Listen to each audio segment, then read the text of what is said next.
লক্ষ্মীপুরের রায়পুরে মুক্তিপণ না দেওয়ায় নিখোঁজের 7 ঘণ্টা পর এক অটোচালক কিশোরের মরদেহ উদ্ধারের ঘটনায় এলাকায় ক্ষোভ বিরাজ করছে স্বজন ও গ্রামবাসীর মাঝে।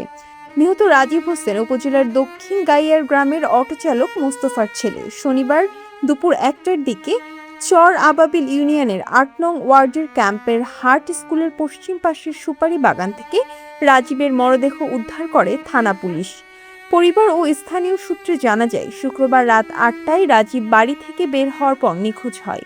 পরিবারের সদস্যরা রাতভর বিভিন্ন স্থানে খোঁজাখুঁজি করলে রাত 3টার দিকে অজ্ঞাত ব্যক্তিরা রাজীবের বাবার মোবাইল ফোনে 1 লাখ টাকা মুক্তিপণ দাবি করে বলে অভিযোগ করেছেন স্বজনরা। শনিবার দুপুরে গ্রামবাসী বাগানের ভেতরে একটি মরদেহ পড়ে থাকতে দেখে পুলিশের খবর দেয়। থানা পুলিশ ঘটনাস্থলে গিয়ে রাজীবের মরদেহ উদ্ধার করে।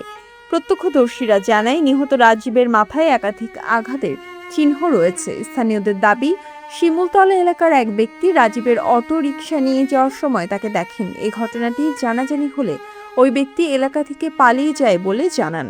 নিহত রাজীবের বাবা মোস্তফা বলেন, আমার সম্বল ছিল রাজীব। অবুঝ ছেলে হত্যাকাণ্ডের সঙ্গে জড়িতদের দ্রুত গ্রেপ্তার এবং দৃষ্টান্তমূলক শাস্তির দাবি জানায়।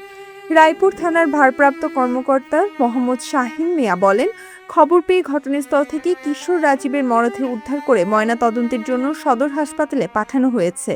প্রাথমিকভাবে এটি হত্যাকাণ্ড বলে ধারণা করা হচ্ছে। মুক্তিপণ দাবির বিষয়টিও গুরুত্ব সহকারে তদন্ত করা হচ্ছে। জড়িতদের শনাক্ত করে দ্রুত আইনের আওতায় আনা হবে।